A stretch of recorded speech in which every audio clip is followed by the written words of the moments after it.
정관용의 지금 이 사람. 여러분 안녕하십니까? 정관용입니다.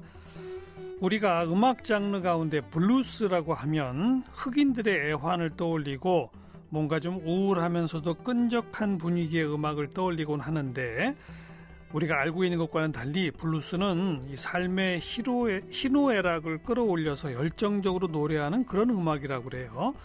또 국립국어원에서 발행하는 표준 국어 대사전을 보면 블루스에 대해서 느린 곡조에 맞추어 추는 춤의 하나, 이렇게 규정하고 있는데, 이런 인식 역시 잘못된 거랍니다. 최근에 국내 최초로 블루스 음악 전문서 더 리얼 블루스란 책을 펴낸 유성은 작가 초대해서 블루스에 대한 오해와 편견을 좀 깨보도록 하겠습니다.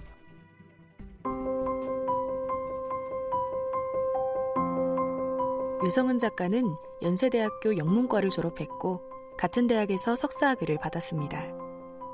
오랫동안 광고 대행사에서 근무했고요. 수십 년간 블루스 관련 서적과 자료들을 수집하면서 블루스 관련 글을 여러 매체에 싣는 블루스 음악 작가로 활동하고 있습니다. 그동안 블루스에 대한 그릇된 정보와 인식들을 아쉬워하다가 최근 국내 최초의 블루스 전문서 더 리얼 블루스를 출간했습니다. 네, 유성은 작가 어서 오십시오. 네, 안녕하세요. 유성은입니다. 반갑습니다. 진짜 맞아요? 이게 최초예요? 네. 블루스 다룬 책이 그동안 한 권도 없었어요? 글쎄 말이에요. 블루스 잘 안 믿어지는데요, 저는. 그렇죠. 블루스란 용어가 많이 쓰여지고, 네. 책방에 가보면 블루스 기타 교본은 있어도, 예. 블루스 자체의 개념이나 역사를 이해하기 위한 책은 없었죠. 뭐 인터넷에 블루스에 대한 얘기 있죠. 근데 너무 단편적이거나 피상적이거나 또 대부분이 제가 보기에 잘못된 정보라서 이 책 자체가 제가 쓰게 된 동기 중에 하나죠. 뭐 화가 나서 분노 때문에 쓰게 됐다고 하셨다면서? 화라고 하기에는 좀 과한 표현인 것 같고요. 아쉽다, 안타깝다, 그런 표현이 적절한 것 같아요. 뭐가 그렇게 아쉽고 안타까웠어요? 아까 말씀드렸지만은 그 블루스라는 것이 많은 분들이 이런 생각을 갖고 있어요. 그냥 대중음악의 뿌리다, 근원이 된다, 이렇게 생각을 하고 있는데, 그거에 대해서 정확하게 표현한 책이 없고, 외국에 나가면은 서점에 제가 갈 일 있으면은, 예. 외국 서적 카테고리에 보면은 블루스한 책이 몇 권, 많게는 몇십 권까지 있거든요. 근데 우리나라에는 한 권도 없는 게 아쉽죠. 게다가 요즘 K-팝이다, 예. 뭐다 그래서 이제 우리나라 음악이, 대중음악이 세계 대중시장까지 진출했는데, 블루스, 정작 블루스 음악이 기본이 되는 그에 대한 책이 없다는 게 좀 아쉽고, 두 번째로서는 제가 이런 경험이 있어요. 속았다. 속았다? 왜냐하면 제가 블루스를 든 게 그 사춘기 시절부터 블루스를 들었는데, 예. 그때는 매체라는 게 이제 라디오 프로그램, 음악 그렇죠. 프로그램이죠. 거기서 소개되는 음악을 통해서 처음에 블루스를 접하고 블루스를 사랑하게 됐는데, 그게 블루스가 다라고 생각했었죠. 그때 많이 소개됐던 게 이제 영국의 블루스 락 밴드들이었는데, 그래서 90년대 중반경에 그 미국 연수나 출장을 딱 가보니까 그런 음악이 다가 아니라는 것을 깨닫고, 야, 이거는 내가 너무 우물한 개구리였구나. 블루스의 일부만 우리가 들었구나. 그렇죠. 근데 제가 그때 접하던, 듣도 보도 못한 뮤지션들이 실제로는 더 블루스의 메인이고 더 중요한 역사적 의미를 갖는 분들이기 때문에 좀 왜곡됐다. 그런 의미에서 좀 아쉽고 안타깝다는 의미죠. 네. 이력을 보면 광고 대행사에서 오랫동안 근무하셨던데, 음악을 체계적으로 음대 출신 아니시잖아요. 그렇죠. 블루스는 어떻게 공부하셨어요? 자료는 어떻게 축적하셨고? 제일 좋은 공부는 사실 듣는 게 제일 좋은 공부라고 생각을 해요. 예. 그러면서 듣다 보니까 사랑하게 되니까 여기에 대해서 조금 알고 싶어서 이제 원서들 찾아보고, 그리고 또 개인적으로는 음반을 사면은 전에는 그 속지라고 그러죠. 라이너스 노트, 그 음악에 대한 해설지가 있는데, 그런 것도 그 자질구레하지만은 크게 도움이 됐고, 인터넷이 많이 2000년대 들어서는 많이 활발할 때는 인터넷 통해서 많이 정보도 얻게 됐죠. 네. 또 아까 뭐 얘기하시는 미국이나 이런 데 서점 가면 블루스 관련 책이 그렇죠. 수십 권이다. 그렇죠. 그런 것들이 다 자료가 됐겠군요. 그렇죠. 근데 책을 쓰려고 산 게 아니라 아까 말씀드렸지만은 좋아서 알겠어요. 조금 더 알고 싶어서 그렇게 된 거죠. 이 책이 뭐 거의 400페이지 가까이 되는 어마어마한 본격 연구서인데 자, 이제부터 하나하나 블루스에 대한 우리의 오해와 편견을 깨봅시다. 제일 무식한 질문을 던질게요. 네. 옛날 고고장 네. 디스코 추다가 네. 브루스 타임 그러면 그게 브루스 아니에요? 그렇죠. 이게 이제 한국적인 상황인데 그 춤은 사실 매력적인 시간이죠, 그렇죠? 예, 예. 근데 그때 나오던 음악이 무슨 음악이었냐면은 원더풀 투나잇 맞아요. 그거 말이죠. 또 이에로의 미드나잇 블루. 그래서 그것이 블루스 아닌가 싶은데 네. 그건 이제 팝 발라드죠. 그런 춤이 블루스 춤이 아니라 슬로우 댄싱이고 하나도 그렇죠. 블루스가 아니네요. 그렇죠. 블루스가 아니죠. 팝 발라드에 맞춰서 슬로우 댄싱을 한 거네요. 그렇죠. 그러면요. 예. 그런 춤이 블루스라고 우리가 인지하는 것 자체가 아마 이 커다란 오해의 시작이 아닐까 싶은 생각이 들어요. 그 뭐 이왕 내친김에 네. 우리 한국 전통 트로트 가운데 네. 왠가 브루스가 많아요. 그렇죠. 그죠? 무정 브루스, 그렇죠. 해운대 브루스, 뭐 무슨 브루스, 무슨 브루스. 청춘 블루스, 그건 뭐예요? 뭐 등등 브루스인데 난리 브루스도 있어요. 제가 그 TV를 한번 본 적이 있어요. 뭐 한 두어 달밖에 안 됐는데 요즘 오디션 프로들이 꽤 많잖아요. 아유, 요새 뭐 미스터 트롯 열풍이죠. 네, 그런데 자막에 이렇게 나와요. 이 블루스의 진한 감성의 세계에 빠져보세요. 그리고 나온 음악이 뭐냐면 대전 블루스였어요. 자리 거라 나는 거예요. 예. 근데 그거는 블루스가 아니죠. 정확히 말하면은 브루스죠. 그게 왜 그러냐면 일본 말이거든요. 일본 말이 이 받침이 없잖아요. 네. 블루스란 거를 브루스라고 발음하는 것을 우리나라가 뭐 청춘 블루스, 뭐 대전 블루스, 황혼의 블루스 나오는데 일본의 1930년대 일본풍의 고유의 어떤 단조의 애잔하고 느린 곡을 그들이 그냥 브루스라고 불렀거든요. 근데 그것이 이제 엔카예요, 그냥? 엔카류죠. 그게 이제 한국의 트로트계의 대중음악류가 돼갖고 브루스가 된 것이죠. 근데 그거는 블루스하고 관계없고 제가 말한 일제시대의 잔재입니다. 이건.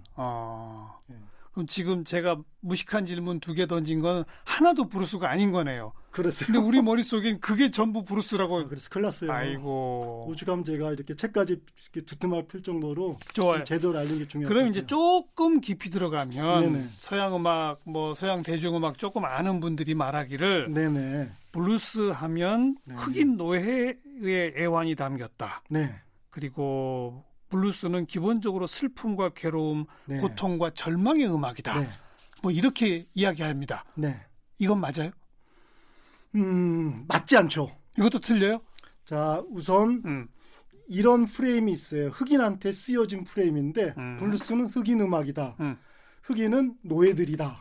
이런 프레임 안에 갇혔기 때문에 블루스는 흑인의 노예들이 부르는 어떤 어두운 음악, 절망의 음악, 애환이 서린 음악이라고 게다가 하는데 영어로 블루 그러면 우울함. 그렇죠. 이게 모든 게 모여서 선입견이 됐는데 블루스는 사실 노예 시절 음악이 아니거든요.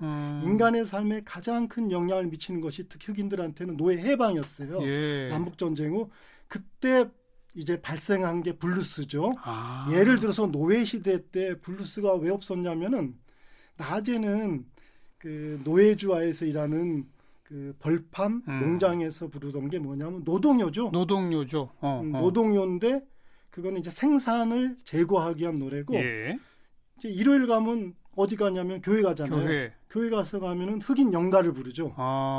즉 블루스라는 것은 그 노래들의 영향을 받긴 했으나 이 노예 해방된 이후에 나온 음악이죠. 해방 이후에 기쁨의 음악이에요, 그럼? 기쁨의 음악이라고 할 수 없고 이렇게 우리가 잘 생각을 해보면은 노예 해방이 됐다고 뭐 엄청나게 사회 경제적으로 잘 살게 된 건 아니에요. 그렇지만 기본적으로 이 노동요나 또 흑인 연가 같은 경우는 집단의 노래죠. 어떤 목적을 가진 기능성의 노래죠. 맞아요. 근데 노예 해방돼서 자기 집에 미시시피에 오두막이나 판잣집이 있다 보면 자기만의 시간이 가져지거든요. 그거는 집단이 독립된 그렇죠. 개인의 자유로운 문화 활동. 그렇죠. 자기가 집단에서 가져가는 정서의 구조하고 틀리죠. 게다가 자유란 게 이동의 자유 아닙니까? 그렇죠. 이동의 자유하면은 전에는 주말이면은 교회 갔는데 고된 농사장에 노동판에서 농장에서 일하다가 풀어야 될 거 아니에요. 네. 풀기 위해서는 음주 가무가 필요한데 그때 들려진 음악이 블루스죠. 그 음악이 예를 들어서 우울하다, 침울하다 그러면은 그 현장에 있는 사람들한테 사랑을 못 받겠죠. 맞죠. 그러니까요. 자기는 피로를 풀고 휴식을 취하러 갔는데 그렇죠. 그러니까 각종 흑인 연가라든지 뭐 이런 뭐 아프리카 원래 토속 음악이라든지 이런 데로부터 쭉 영향을 받긴 받았으나 그렇죠.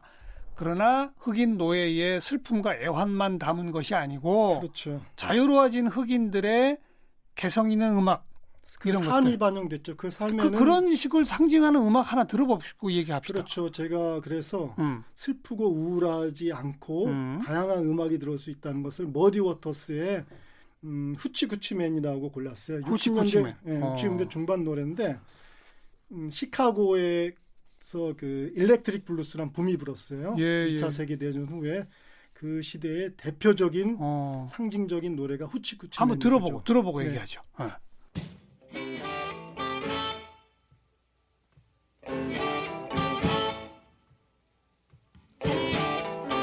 The gypsy woman told my mother before I was born,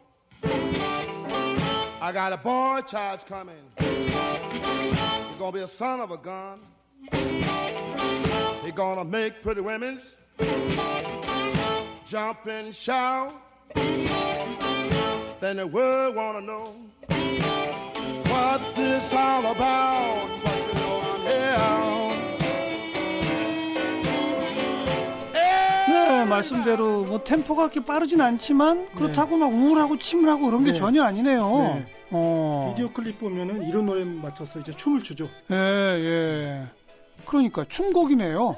춤곡이고 이 노래가 워낙 유명해서 많은 뮤지션들이 락큰롤 포함해서 많이 커버를 했죠. 영화에도 많이 나와요. 그죠? 영화에도요. 종종 나올 수 있겠죠. 네. 이런 곡들이 그러면 블루스가 영어로 블루, 우울하다에서 온 거 아니에요? 온 거가 맞을 것 같아요. 왜냐하면은 백인들이 듣기에 백인들의 그때 음악은 뭐냐면 좀 감미롭거나 낭만적이거나 낙천적인데 그거보다는 흑인들의 삶을 반영했기 때문에 자기들이 듣기엔 좀 우울하죠. 침체돼. 그러니까 이제 블루스라는 용어를 붙였다고 생각을 합니다. 네. 그리고 무조건 침울하거나 우울한 것이 아니라 춤곡까지도 담고 있는 그렇죠. 독립된 흑인들의 다양한 음악을 블루스라고 한다 이건 거고요. 그럼 첫 시작을 1900년대 초 이 정도로 잡으면 돼요? 남북 전쟁이 1865년에 끝났거든요. 그 이후에 발생을 했으니까 19세기 말 후반이라고 보는 게 맞습니다. 1800년대 말. 그때 정확한 기록은 없고요. 네. 재즈랑 블루스는 어떻게 되는 거예요, 관계가? 재즈나 블루스나 다 같은 흑인 음악이죠. 그리고 비슷한 시기에 발생을 했죠. 근데 제가 항상 이런 비유를 들어요. 와인의 때루아가 있잖아요. 풍토라는 게 같은 프랑스 와인이라도 보르도 지방 틀리고 루아르 지방 틀리고 뭐 버건디 지방 틀리듯이 블루스는 델타 위주의 미시시피 영역에서 발생을 했고 델타 미시시피강 재즈는 루이지애나 저기 뉴올리스 남쪽에서 발생했죠. 그 풍토 때루아의 차이가 음악의 차이인데 삶의 차이가 바뀌잖아요. 두 개. 왜냐하면은 농장지대에서는 노동력을 필요하기 때문에 흑인들이 집단 거주지고 뉴올리스는 항구 도시거든요. 항구 도시이기 때문에 여러 인종이 드나들었죠.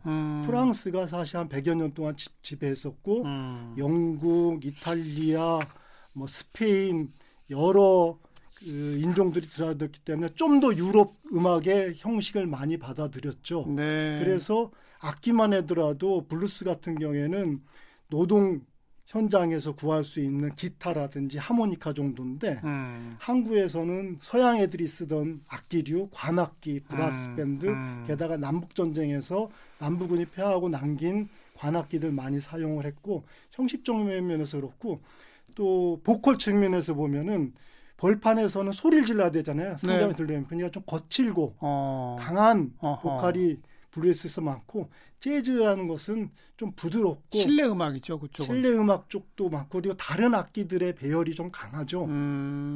서로 주거니 받고의 조화가 이루어지고. 알겠어요. 블루스를 대표하는 뮤지션은 누구를 꼽아야 돼요? 시대마다 틀리죠.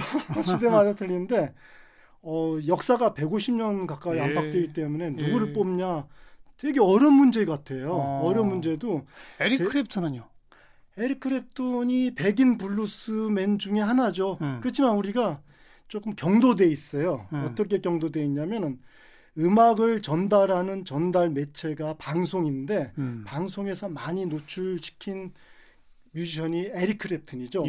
근데 실제적으로 보면 에릭 크랩튼의 히트곡 뭐 Tears in Heaven, Change the World 또 뭐 이런 원더풀 투나잇 이런 것은 팝 발라드인데 왜냐하면 에릭 크랩튼이 70년대 이후 90년대 중반까지는 블루스 음반 내질 않았거든요. 그렇기 때문에 대표할 수는 없죠. 알겠어요. 팝 발라드랑 블루스는 딱 들으면 차이가 확연합니까? 네. 그래요? 발라드는 발라드. 구별법을 좀 알려주세요. 구별법은 음악적으로 구분하는 법이 있죠. 뭐 기술적으로 형식이라든지 블루노트 계보라든지 있는데. 근데 일반 청취자가 듣기에. 제가 듣기에는 가장 중요한 것은 듣고 나서의 느낌이거든요. 발라드는 그저 그대로 부드럽고 감미롭고 편하고 이런 쪽이고 블루스는 거기에 약간의 감성적인 기쁨 슬픔 그런 게 조금 더 직접적으로 표출돼 있죠. 물론 블루스에도 블루스 발라드가 있습니다. 그러니까 우리 유성은 작가는 음악의 깊이 하면은 발라드보다는 블루스가 훨씬 깊다 이렇게 보시는군요. 음악적 깊이가 아니라 감정의 깊이라고 감정의 저는 말하고 깊이. 싶어요. 감정의 깊이, 감정의 다양함. 네. 그 방금 150년이나 되는 역사 그 속에서 가장 주목해야 할 시기, 주목해야 할 사건이 있다면 어떤 걸까요? 흑인에서 출발을 했잖아요, 음악이. 그런데 이게 60년대 이전까지는 주로 흑인을 대상으로 한 음악이었는데 60년대 놀라운 드라마틱한 사건이 벌어져요. 백인들이 음악을 듣기 시작했어요, 블루스를. 그 이유가 뭐냐면 사회적 배경인데 첫째로 백인들이 특히 젊은 대학생 엘리트들이 듣기에 기존의 락큰롤 이런 것들이 너무 식상해졌거든요. 편협해지고 그놈이고 상업적이고 그러다 보니 포크 쪽에 좀 진지한 음악에 귀를 기울였는데 블루스도 그들이 생각하기에는 흑인의 포크 음악이에요. 민속 음악이죠. 두 번째는 뭐냐면은 그 베트남 전쟁이 벌어졌어요. 베트남전 반전 운동 이런 거. 반전 운동을 하면서 그들이 보기에는 베트남에 대한 미국의 제국주의 시각과 그리고 흑인에 대한 미국의 지배층의 시각이 둘 다 피해계층이라는 거죠. 그런 쪽에서 흑인 문화에 대해서 관심을 갖게 된 것이죠. 또 그때 일어났던 것들이 공민권 운동, 또 반문화 운동 이런 게 벌어졌잖아요. 맞아요. 그러면서 대한문화, 또 흑인에 대한 그 인권 운동 때문에 주의를 주게 되면서 반인종주의도 그때 커졌고, 학생 운동도 그때 퍼지면서 그러면서 흑인 문화, 흑인 노래에 대해 관심을 갖게 되면서 전혀 안 듣던 백인이 갑자기 블루스에 빠지면서 블루스 붐이 뻥 하고 터졌죠. 그래서 블루스 듣는 청중뿐만이 아니라 블루스를 백인 뮤지션들이 하고 있고 지금도 흑인이 아니라 백인들이 더 많이 듣는 음악이고 백인 뮤지션들이 더 많이 앨범을 발표할 지경이죠. 역사적 시대적 상황으로 봐서는 지배층에 대한 어떤 저항의 의미도 깔려 있네요. 백인 대학생들이 그런 미닝을 갖고 있죠. 그러니까요. 그러면 이게 정말 블루스다 하면 어떤 가수의 어떤 노래부터 우리가 들어보는 게 제일 좋을까요? 아까 그 머디 워터스 제가 잠깐 같이 들었는데 처음부터 정통 순수 블루스를 들으면 참 낯선 것 같아요. 어색하고. 그 이유는 블루스가 어색한 게 아니라 우리나라 방송에서 많이 노출시키지 않고 접하지 않았기 때문에 생경에서 그렇다 보면은 멀어지잖아요.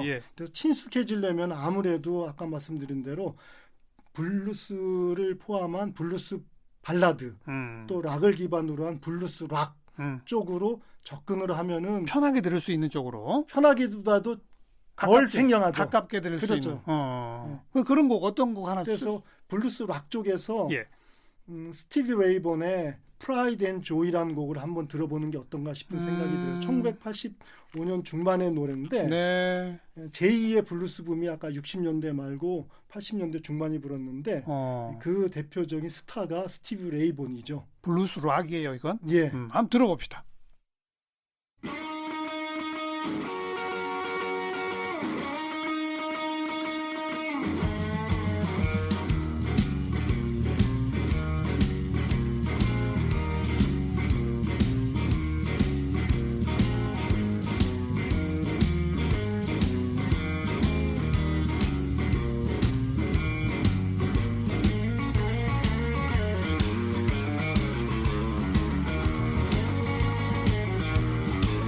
Where you've heard about love and giving sight to the blind.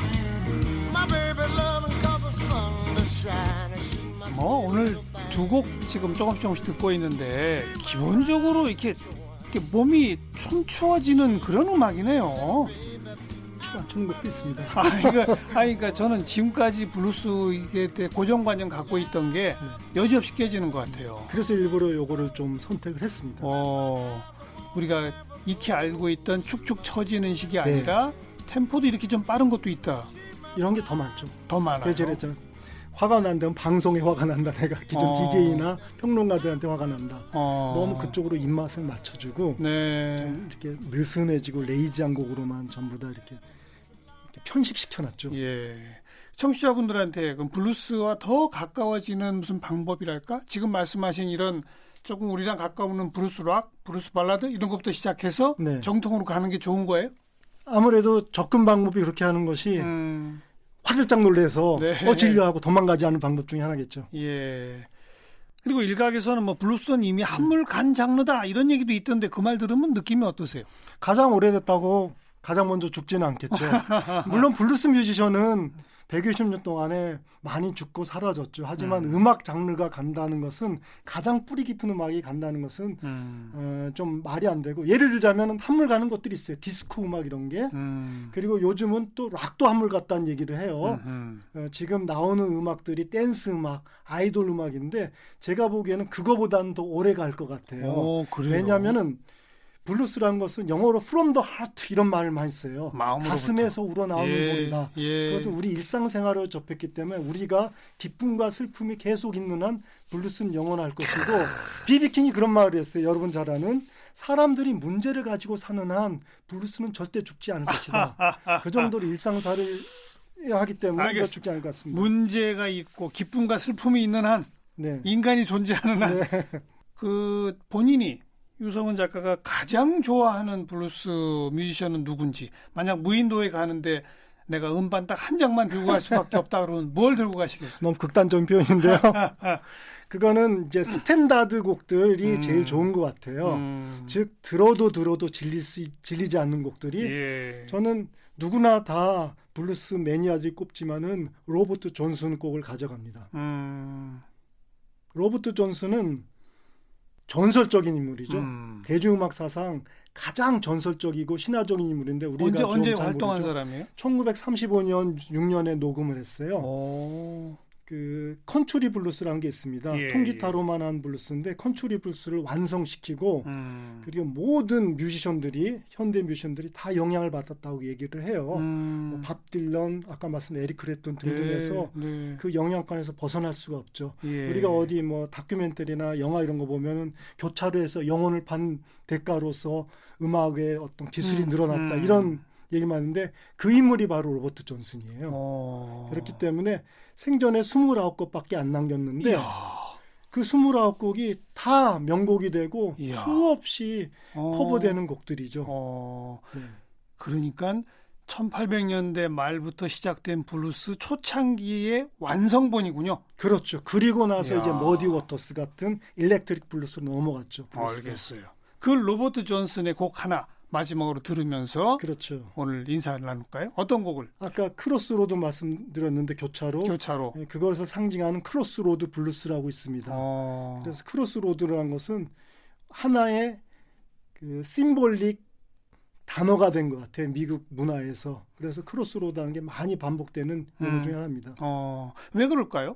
교차로에서 뭔 일이 벌어졌나요? 그 파우스트처럼 거기서 악마한테 영혼을 받을 정도로 기술이 놀랍게 된다는 것이고 예. 크로스로드 뭐 기타 페스티벌도 있고 크로스로드에 관한 많은 그 소재들이 이루어지고 있기 때문에 특히 더 유명해진 것 같습니다. 이런 장르를 컨트리 블루스라고 한다고 컨트리 블루스라고 그러죠. 블루스에도 오늘 들은 것만 해도 블루스가 있고 블루스 발라드가 있고 블루스 락이 있고 컨트리 블루스가 있고 네. 또 있습니까? 최근에는 힙합과도 크로스오버하고 락 포함해서 소울, 가스펠, 네. 뭐 여러 가지 장르하고 전부 다 있기 때문에 합치는군요. 역사가 긴 것만큼 그만큼 스펙트럼이 넓다는 얘기죠. 그 더 풍성한 블루스에 대한 이야기는 블루스 음악의 이해와 역사란 부제가 붙은 The Real Blues라는 책을 보면 되겠네요. 감사합니다. 네, 로버트 존슨의 크로스로드 블루스 들으면서 유성훈 작가와 인사 나눕니다. 오늘 고맙습니다. 네, 감사합니다.